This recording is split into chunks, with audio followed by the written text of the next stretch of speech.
Hi friends, இன்றைக்கி October 7ஆம் தேதி. இன்றைக்கி சிறகடிக்க ஆசை சீரியலில் என்ன நடக்குதுன்னு சொல்லிட்டு பார்க்கலாம். நேற்று ப்ரமோவும் ரிலீஸ் பண்ணலை, அதனால் இன்றைக்கி எபிசோட் எப்படி இருக்குன்ற எதிர்பார்ப்பு எல்லாருக்குமே இருந்திருக்கும் இல்லையா? ஆனால் ரொம்ப பாவங்க முத்துவும் மீனாவும். நல்லது நினைக்கிறவங்களுக்கு எப்போவுமே இப்படி தான், தேவையில்லாத அவமானம் எல்லாமே நடந்துகிட்ருக்கு. கடவுள் ஏன் தான் இப்படி ஒரு செட்டிங்கை பண்ணி வச்சுருக்காருன்னே தெரில. எல்லாருக்குமே நல்லது நினைப்பானுங்க, ஆனால் அவங்கள தான் ரொம்ப கடவுள் சோதிச்சு பார்ப்பாரு. நம்ம வாழ்க்கையிலே நம்ம அன்றாடம் இந்த மாதிரி தான் நிறைய பேர் பார்க்குறோம் இல்லையா?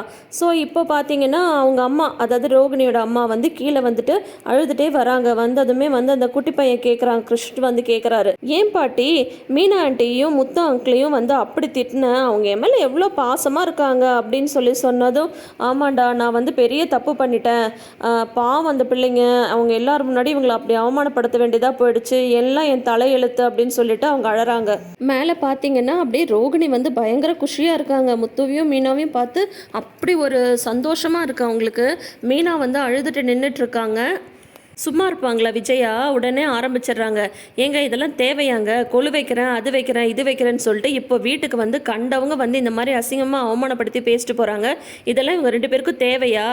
சொன்னால் அடங்கவே மாட்டாங்க, அவங்க பண்ணுறது தான் ரைட்டுன்னு சொல்லிட்டு எல்லாத்தையும் பண்ணிட்டு இருப்பாங்க அப்படின்னதும் மனோஜ் வர திட்டுறாரு. அந்த அம்மா எப்படி பேசிட்டு போகுது, நான் அப்பயே சொன்னேன் இந்த தத்தெடுக்கிறதெல்லாம் வேணான்னு சொல்லிட்டு, யாராவது கேட்டாங்களா அப்படின்னும் போது அப்புறம் அண்ணாமலை திட்டுறாரு, எல்லாரும் கொஞ்சம் பேசாமல் இருக்கீங்களா அப்படின்ட்டு.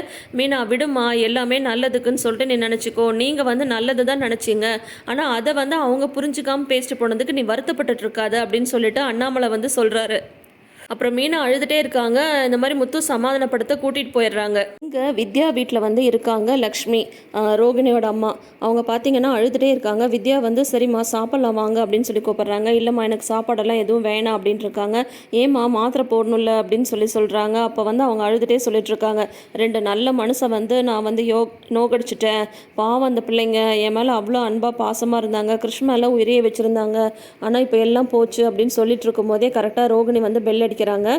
சூப்பர்மா, இன்னைக்கு நான் உன்னை அப்படியே வேற மாதிரி பார்த்தேன், நான் கூட பயந்துட்டே இருந்தேன், நீ அந்த மாதிரிலாம் பேசுவியோ இல்லையோன்னு சொல்லிட்டு, ஆனால் கலக்கிட்ட நீ, ஒரு நிமிஷம் நானே ஆடி போயிட்டேன், நீயா அதுன்னு சொல்லிட்டு எனக்கே சந்தேகம் வந்துடுச்சு.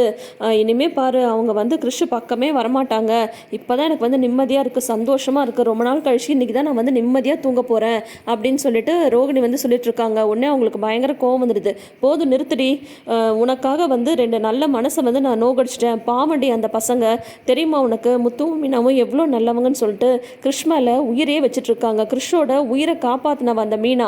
அந்த முத்து நான் ரோட்டில் மயக்கம் போட்டு விழுந்தப்போ என்னை கூட்டிகிட்டு போய் ஹாஸ்பிட்டலில் சேர்த்து அப்படி என்னை பார்த்துக்கிட்டாங்க. ஒவ்வொரு தடவையும் எனக்கும் கிருஷுக்கும் பிரச்சனை வரும்போது அந்த பசங்க தான் முன்னாடி நின்னாங்க. இன்றைக்கி அவங்க மனசையே நீ நோகடிக்க வச்சிட்டல, பாவம் அவங்க என்ன பாவத்தை பண்ணாங்க, அவங்க என்னை பார்த்தே இருக்கக்கூடாது, அதனால தான் இன்றைக்கி எல்லாரும் முன்னாடி அவங்க அவமானப்பட வேண்டியதாக போயிடுச்சு அப்படின்னு சொல்கிறாங்க. போதும் நிறுத்துமா, உன் பொண்ணை பற்றி உனக்கு அக்கறையே இல்லை அப்படி தானே, இது எல்லாத்துக்கும் காரணம் யார், நீ தானே, நீ ஆரம்பித்து வச்சது தான் இது எல்லாமே, என்னோட வாழ்க்கையை பற்றி கொஞ்சமாவது நினச்சி பார்த்தியா, கட்டாயப்படுத்தி என்னை ஒரு வாழ்க்கைக்குள்ளார தள்ளிட்ட, இப்போது நானாக ஒரு வாழ்க்கையை அமைச்சிட்ருக்கேன், அதை நான் காப்பாற்றிக்க வேண்டாமா, இப்பையும் நீ என்ன தான் தப்பு சொல்லிட்டு இருப்பியா அப்படின்னு சொல்லிட்டு ரோகிணி சொல்கிறாங்க. போது நிறுத்தடி, ஆமாம் தப்பு பண்ணிட்டேன் தான், அவசரப்பட்டு ஒரு கல்யாணத்தை உனக்கு பண்ணி வச்சேன், ஆனால் அதில் அந்த மாதிரிலாம் நடக்கும்னு நான் என்ன நினச்சா பார்த்தேன், அப்பயும் உன் வாழ்க்கை நல்லா இருக்கணும்னு சொல்லிட்டு தாண்டி அந்த கல்யாணத்தை நான் பண்ணேன், ஆனால் நீ இப்போ தானே கிருஷ்ணன் உன் பையனாகவே பார்க்குற, இத்தனை நாள் அவனை பற்றி ஏதாவது நீ அக்கறைப்பட்டிருப்பியா, இப்போ என்னமோ புதுசாக பாசம் வந்துடுச்சின்னு சொல்லிட்டு உனக்காக நான் எல்லாரையுமே நோக்கடிக்க வேண்டியதாக இருக்குது, அவங்க எவ்வளோ அன்பாக ஆசையாக கிருஷ்ண பார்த்துக்கிட்டாங்க தெரியுமா, இப்போ திடீர்னு உனக்கு ஒரு பாசம் வந்துடுச்சுன்றதுக்காக நீ ஏன் மூலயமா எல்லாரையும் நோக்கடிச்சிட்ருக்க, உனக்கு உன்னோட தான் பெருசு அப்படி தானே, இதோ பாரு நான் இப்போயும் ஒரு விஷயத்தை சொல்கிறேன், நல்லா ஞாபகத்தில் வச்சுக்கோ, நல்லவங்க மனசை நோக்கடிச்சா நீலாம் ரொம்ப நாள் நல்லாவே இருக்க முடியாது, நீ உன்னோட வாழ்க்கையை ஆரம்பிச்சிருக்கிறதே பொய்யில தான் ஆரம்பிச்சிருக்க, என்னைக்கு இருந்தாலும் அந்த பொய் உடஞ்சி உண்மை வெளியில் வரதான் போகுது, அப்போ உன்னால் யார்கிட்டையும் எந்த பதிலும் சொல்ல முடியாது, நல்லா ஞாபகம் வச்சுக்கோ அப்படின்றாங்க. போது நிறுத்துமா, எதுனாலும் நான் பார்த்துக்கிறேன், உனக்கு இங்கே வீடெல்லாம் பார்த்தாச்சு, கிருஷ்ணுக்கும் ஸ்கூலில் அட்மிஷன்லாம் போட்டாச்சு, புரியுதா, இனிமேல் எந்த பிரச்சனையும் இல்லை, யாரும் தலையிடவும் மாட்டாங்க, அந்த முத்துவும் மீனாவும் கிருஷ்ண பக்கம் திரும்பி கூட பார்க்க மாட்டாங்க, எனக்கு அது போதும், நீ எதையாவது பேசிட்டு இருக்காத, போய் முதல்ல சாப்பிட்டுட்டு உன் உடம்பு முதல்ல நல்லா பார்த்துக்கோ அப்படின்னு சொல்லிட்டு ரோகிணி சொல்லிடுறாங்க. உன்னால் திருத்தவே முடியாது அப்படின்னு சொல்லிட்டு அவங்க அம்மா திட்டிட்டு போகிறாங்க ரோகிணியை. இங்கே மீனா அழுதுகிட்டே இருக்காங்க. முத்து வந்து மாடியில் சமாதானப்படுத்திட்டு இருக்காங்க. வேணும்னே அவங்கள வந்து வம்பிழுக்கிறதுக்குனே விஜயா வந்து மாடியில் வராங்க. இவங்க 2 பேரும் என்ன பேசிட்டு இருக்காங்கன்னு இன்னொரு படிக்கட்டுக்கிட்ட நின்றுட்டு ரோகிணி வந்து கேட்டுட்டு இருக்காங்க. அப்போ முத்து வந்து சொல்லிட்டு இருக்காங்க, நீ ஒன்றும் அழாத மீனா, ஒரு 2 நாள் போட்டும், நான் மறுபடியும் போய் அந்த அம்மா வந்து பார்க்குறேன், நீ ஏன் இந்த மாதிரி அழுதுகிட்டே இருக்கன்னதும், இல்லை அவங்க இனிமேல் வந்து கிருஷ்ண வந்து நம்மளை பார்க்கவே விட மாட்டாங்க அப்படின்றாங்க. அவங்க ஏதோ ஒரு கோவத்தில் வந்து பேசிட்டு போயிருக்காங்க, அதுக்காக அப்படியே விட்டுற முடியுமா? நீ ஒன்றும் கவலைப்படாத, நான் மறுபடியும் போய் அந்த அம்மாவை வந்து பார்க்குறேன், நம்ம கிருஷ்ண வந்து பார்க்கலாம் சரியா அப்படின்ட்டு மறுபடியும் முத்து வந்து சொல்லிட்டு இருக்காரு. அதை கேட்கும்போது ரோகிணிக்கு வந்து என்னடா இது, இவங்க இப்பயும் விடமாட்டாங்க போலையே அப்படின்ற மாதிரி ரோகிணிக்கு வந்து தோணிட்டு இருக்கு. ஒன்று விஜயா வந்து மேலே வர, ரோகிணி நீ எங்க என்னம்மா பண்ணிட்டு இருக்க அப்படின்னு கேட்க, ஒன்றும் இல்லை ஆண்டி, சும்மா வந்து காற்று வாங்கிட்டு போகலான்னு வந்தேன் அப்படின்னா, ஆமாம்மா எனக்கும் இன்றைக்கி தான் மனசுக்கு நிம்மதியாக இருந்ததா, அதனால நானுமே காற்று வாங்கலான்னு சொல்லிட்டு நினச்சிட்டு இருந்தேன். ஒரு சிலர் வந்து என்னமோ ரொம்ப நல்லவங்க வேஷம் போட்டு ஓவராக ஆடிட்டு இருந்தாங்க, இன்னைக்கு எப்படி அவமானப்பட்டாங்க பார்த்தல்ல அப்படின்னு சொல்லிட்டு விஜயா வந்து சொல்லிட்டு இருக்காங்க. ஆமா ஆண்டி, இதெல்லாம் இவங்களுக்கு தேவையா அப்படின்னு சொல்லிட்டு ரோகிணியும் வந்து ஒத்து உன்னை முத்து வந்து திட்டுறாரு. அவளே நொந்து போய் அழுதுட்டு இருக்கா, தேவையில்லாமல் வந்து எதையாவது பேசிட்டு இருக்காதீங்க அப்படின்னு சொல்கிறாங்க. அதுக்கெல்லாம் யார்டா காரணம்? அவ தானே காரணம்.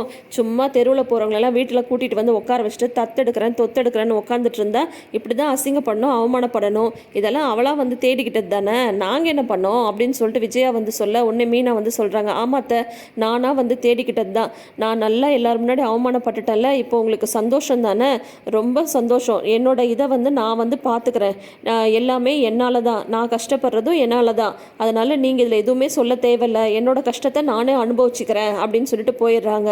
இந்த நிலைமையில கூட அவளோட திமிரு கொஞ்சமாவது குறையதா பார்த்தியா ரோகிணி, இதுங்களுக்கெல்லாம் இப்படி தான் வேணும், என்னமோ ஓவராக வந்து ஆட்டம் போட்டுட்டு இருந்ததுங்கள, அதுக்கு தான் இன்றைக்கி வந்து நல்லா பார்த்து கடவுள் வந்து வச்சிருக்காரு பாரு, வா ரோகிணி நம்ம வந்து போய் சந்தோஷமாக தூங்கலாம் அப்படின்னு சொல்லிட்டு விஜயாவும் ரோகிணியும் வந்து போயிடுறாங்க. உன்னை முத்து வந்து சமாதானப்படுத்துறாரு, நீ அழாத மீனா, எத்தனை தடவை நீ அழுதுகிட்டே இருப்ப, சொன்னால் கேளு அப்படின்ட்டு சமாதானப்படுத்திட்டு இருக்காரு. அடுத்த நாள் பார்த்தீங்கன்னா மீனாவை வந்து அவங்க அம்மா வீட்டுக்கு கூட்டிகிட்டு போகிறாரு முத்து. அப்போ வந்து சீதா தான் வீட்டில் இருக்காங்க, சந்திரா வந்து வீட்டில் இல்லை. என்னக்கா காலையிலே வந்திருக்க அப்படின்னு சொல்கிறாங்க. ஏன்க்கா டல்லாக இருக்க அப்படின்னு சொல்லிட்டு கேட்குறாங்க. உடனே வந்து மாமா வரலையே அப்படிங்கும், அவர் தான் என்னை இங்கே கூட்டிகிட்டு வந்தார் அப்படின்னு சொல்கிறாங்க. ஏன்க்கா என்னாச்சு, ஏன் டல்லாக இருக்க, கொழுலாம் நல்லபடியாக முடிஞ்சதில்லை அப்படின்னதும், நேற்று இந்த மாதிரி பிரச்சனை நடந்துச்சுன்னு சொல்லிட்டு அவங்க பேசினது எல்லாத்தையும் சொல்கிறாங்க. என்னக்கா சொல்கிறா, அவங்கள அப்படி பேசினாங்க, உங்ககிட்ட நல்ல பிரியமாக தானே நடந்துட்டு இருந்தாங்க அப்படின்னதும், அதுதான் தெரியல சீதா, நேற்று ஏன் அவங்க அவ்வளோ கோவப்பட்டாங்கன்னே தெரியல, எனக்கு ஒன்றும் தாங்க முடியல, அவ்வளோ கோவமாக அவங்க வந்து பேசிட்டு போயிட்டாங்க அப்படின்னு சொன்னதும் உடனே சீதா வந்து சொல்கிறாங்க, சரி விடுக்கா, நீங்கள் வந்து அவங்களுக்கு நல்லதான் நினச்சிங்க, அவங்க அதை வந்து புரிஞ்சிக்கல, விடு அப்படின்னு சொல்லிட்டு இருக்கும் போதே வந்து முத்துவுமே வந்துடுறாரு. என்ன மாமா நீங்களும் டல்லாக இருக்கீங்க, நீங்களும் அது அக்காவை சமாதானப்படுத்தக்கூடாதுன்னா, எங்கே விடிய விடிய நான் வந்து சமாதானப்படுத்திட்டு தான் இருந்தேன், அழுதுகிட்டே இருந்தா, சரி இங்கே வந்தவதான் அவளுக்கு கொஞ்சம் மனசு ரிலாக்ஸாக இருக்கும் தான் இங்கே கூட்டிகிட்டு வந்தேன் அப்படின்னு சொல்லிட்டு இருக்கும்போதே சத்யா வந்து வராங்க. வந்ததுமே சீதா கேட்குறாங்க, என்னடா இப்போ தான் காலேஜுக்கு போனேன், அதுக்குள்ளார வந்து திரும்பி வந்துட்டேன், எக்ஸாம்னு வர சொல்லிட்டு இருந்தல அப்படின்னதும், அதை தான் எக்ஸாம் வந்து எழுதவில்லையே அப்படின்றாரு.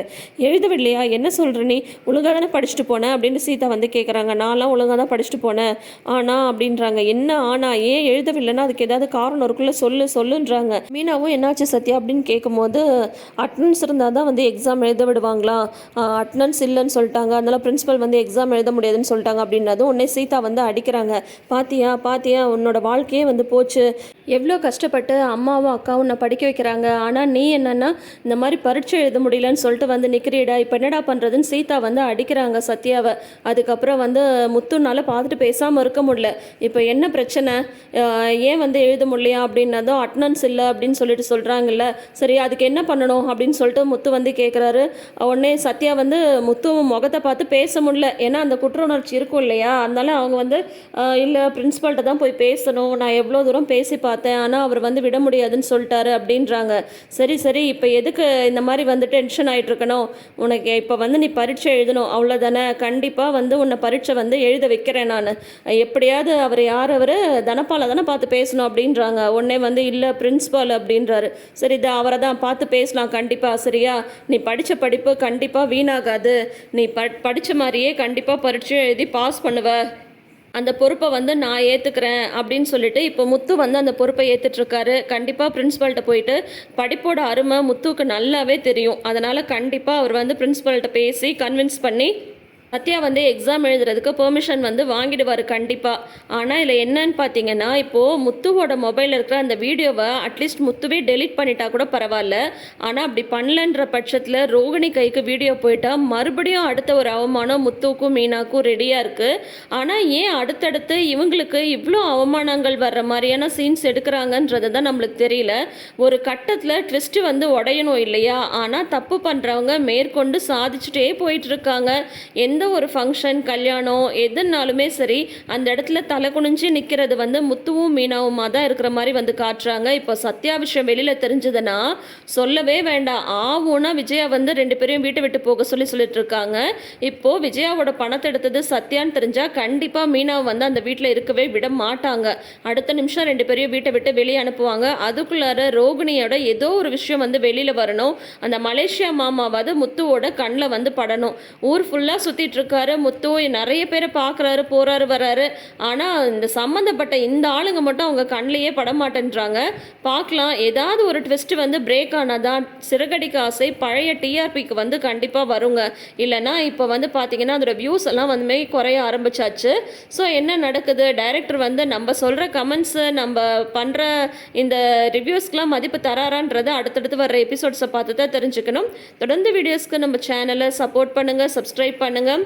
இந்த வீடியோஸ்லாம் உங்களுக்கு பிடிச்சிருக்கான்றதை மறக்காமல் கமெண்ட் செக்ஷனில் வந்து சொல்லுங்கள். நோட்டிஃபிகேஷன் பெல் ஐக்கானில் ஆல் சிம்பிள் கிளிக் பண்ணிக்கோங்க. தேங்க்யூ.